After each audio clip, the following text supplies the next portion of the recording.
Hey guys, and welcome to our new channel. Tara, samahan niyo kami sa road trip namin from Manila to Coron, Palawan. Nagsimula kami sa Manila at umalis mula Parañaque. We took a tollway going to Batangas, which is around 2 hours. From Port of Batangas, sumakay kami ng Roro papuntang Puerto Galera, which is only around 1 hour. And since we had a remote work, we need to take a stop halfway between Puerto Galera and San Jose Pier at dun nga nag-overnight sa Casa de San Isidro. The next morning, we left early going to San Jose Pier, kung saan kami sumakay ng Roro papuntang Coron, Palawan.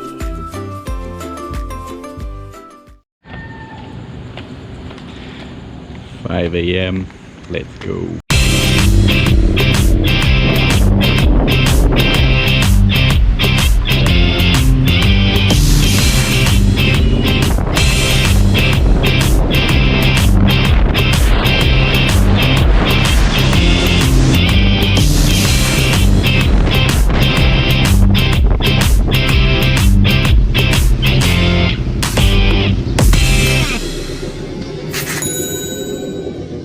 At ngayon, dumating ka na kami ng Port of Batangas at around 7 a.m. And since we still have time, we decided to have breakfast first. The Port of Batangas actually looks really new. Madaming food choices, malinis at maluwag. Ang Roro ay nakahalaga ng 1,700 pesos kasama ng motor at 2 pasahero.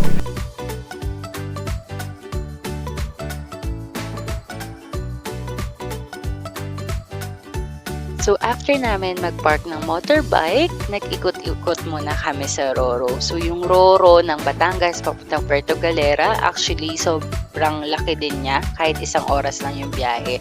So may 2 palapag yung Roro at madami kang kamang makikita na pwede mong pagpilian kung saan ka matutulog. Sa unang palapag naman, meron ding maliit na shop kung saan ka pwedeng bumili ng mga snacks, pagkain at inumin, at meron ding phone chargers.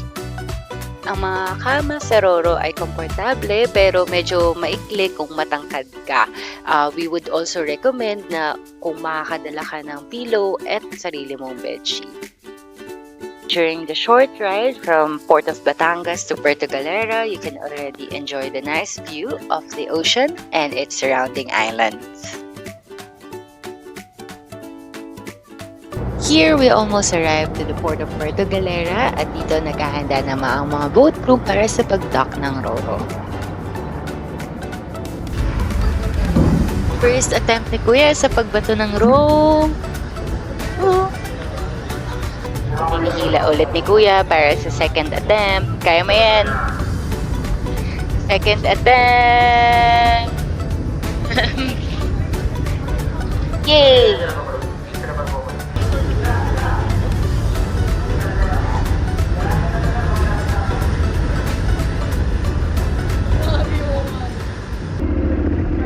Lusog ng mga boat crew yung motorbike namin sa unahan. Kaya naman, kami ang unang lalabas.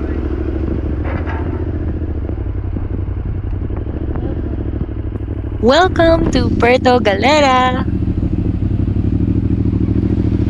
Dahil may isa pa kaming bag at hindi ito komportable sa likod, nag-stop muna kami sa hardware kung saan binigyan nila kami ng libreng tali.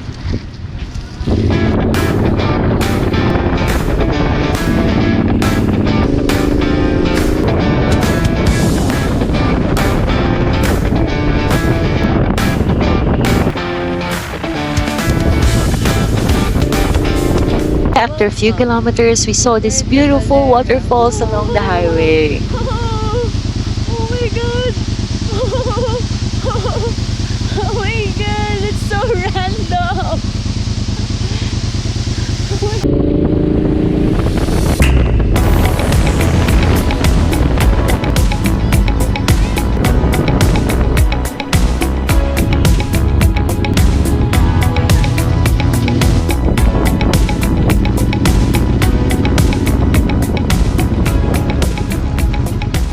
After about 3 hours drive, nakarating na rin kami sa destination namin for that day. So yung hotel na pag-i-stayan namin is called Casa de San Isidro.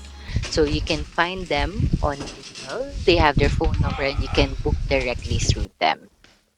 The room that we booked is actually located on the upper level. So nakakatuwa kasi may sarili siyang living room tsaka sarili niyang balcony kasama ng room na binook namin. So we paid 2,500 for the night and as you can see, the room is So very big. nice, spacious and clean. Yung Casa de San Isidro, may sarili din siyang cafe downstairs. So very perfect ito para sa amin so we could focus on our work.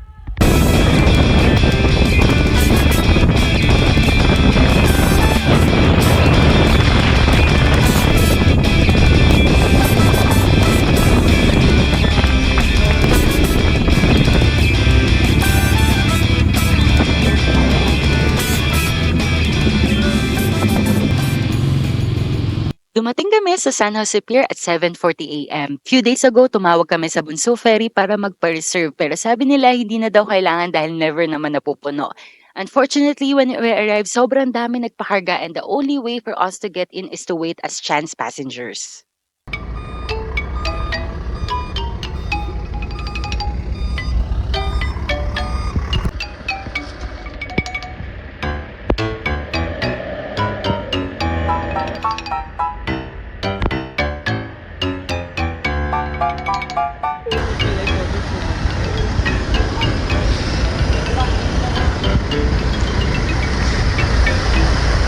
Are you gonna fit?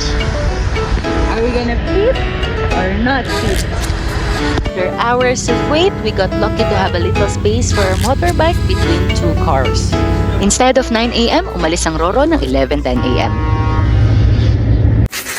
In total, nagbayad kami ng 4,300 for Mindoro to Coron Roro. Unlike the Batangas to Puerto Galera Roro kung saan kasama na yung dalawang pasahero sa presyo, dito kailangan namin magbayad ng 1,500 for the motorbike and 1,400 per person for the regular bed.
Finally, we arrive in Coron Port at 6:30 p.m. At dahil late na rin at gabi na, umuwi na kami agad in our family-owned hostel in Busuanga, Palawan, which is around 1 hour from Coron. And in case you're looking for a good and affordable accommodation around Coron and Busuanga, here's a quick tour of our place.